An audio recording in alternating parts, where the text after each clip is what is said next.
Ladies and gentlemen, welcome back to another episode of StarCraft Inc. Today I'm going to do something a little bit different. I was on the StarCraft 2 forums, and there was a post by the Blue Protoss over here, BigTitanFan, and he is having trouble with his PvZ lately. And so I offered to cast the game and really focus on what he could do differently to improve his game against the Zerg race. So initially he said he was having trouble with roaches. So we're going to watch this game in full detail and really see what he could pick up on, what he could do differently, and hopefully I could be of some use to him. He is a diamond level player, so not quite Master League. So I haven't watched this replay yet, so we'll see what's going down.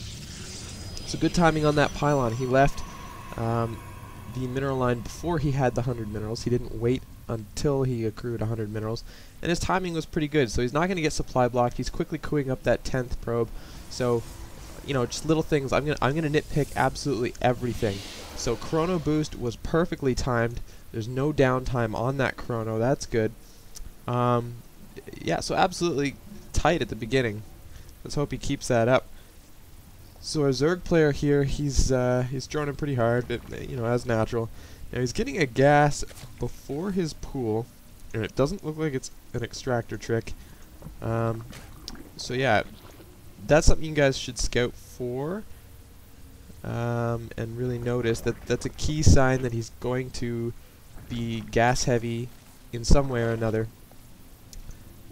Yeah, and he's mining from it right away. Now this could mean lings or roaches, and the big sign, the big difference is when he hits 100 gas, if he's going lings, he's gonna pull those workers off the gas. Okay, if he's going roaches, those workers are gonna stay on the gas. Going back here, his chrono is getting kind of high, so unless he's going for early warp tech, that chrono should be lower. He's not chronoing his income right now, so if you want to stay ahead of the Zerg player, you got to be chronoing your income out like crazy. So definitely use that chrono right now, guy. Right now. Other than that, nothing too out of the ordinary. This looks like it's going to be a 3-gate expand. Like I said, I haven't seen the video, so correct me if I'm wrong, but this looks like a pretty standard 3-gate expand. So he's getting speed, and he's got one worker on the gas still, so doesn't even look like roaches at this point. He is going for early speed, and there's no fast expo for the Zerg player, so at this point it does look like speedlings. So if he transitions into roaches, this is not a standard opener for roach play. Okay, so good. Now here's a big thing, guy. There we go. I was about to say he's not on hold position, but you just put him on hold position, so good. And so I guess you're using the chrono for sentry. And yeah, okay, guy. Right away, BigTitanFan, your chrono is way too high. You need to be using that on something. So right there, bam. That biggest mistake that I will point out right now. And right now you're supply blocked. So that's another thing, but that's just a little mistake. Everyone makes that mistake. So here come the lings. Keep this interesting for everybody who's not learning from this right away. But you could be chronoing out this warp tech, you could be chronoing out this sentry, you could be chronoing out your income. You're at full chrono right now. I can't stress that enough. So there you go, you used your chrono, a little bit of it, but you could be using a lot more. Get that income. I'm gonna look at the income tab right now. You're keeping up you're keeping up to the Zerg. That's because A, he did not fast expand, and B, he did spend a lot of money on some lings, so, or a lot of larvae I should say, on lings. So it's getting kind of tricky for you to push out because of those lings. You don't want to have them pick off your sentry because those are expensive in terms of gas. Yeah, the Zerg player, I'm not sure what's going on with him. So he does have that expand. He hasn't really done much in the way of pressure, so here goes the Roach Warren. Yeah, odd timing, and that's going to get kind of tricky for you to scout, seeing as how there's so many lings on the field. So unless you could get a Robotech out and get an observer. Another thing you could think about God, so much chrono, buddy. I'm being mean, but there's a lot of chrono. So yeah, there you go. I was going to say, another thing you can do is research that hallucination, especially since you have so many sentry. You're going to have a lot of energy on him. This guy's already got, yeah, he's already got enough for hallucination. You can hallucinate a phoenix. You'll be able to get in there and scout that.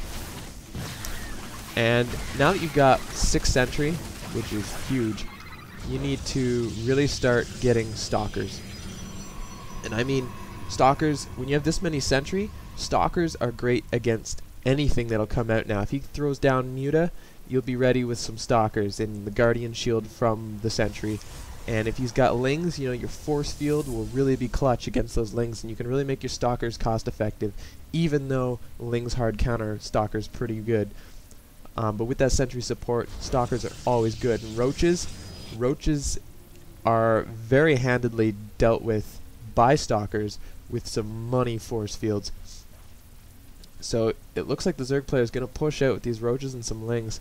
And yeah, you really need stalkers at this point. Your warp tech's finished. How many gateways do you have? You have 3 gates, getting a 4th. Yeah, man, stalkers. So now you've got too many sentry, I would say.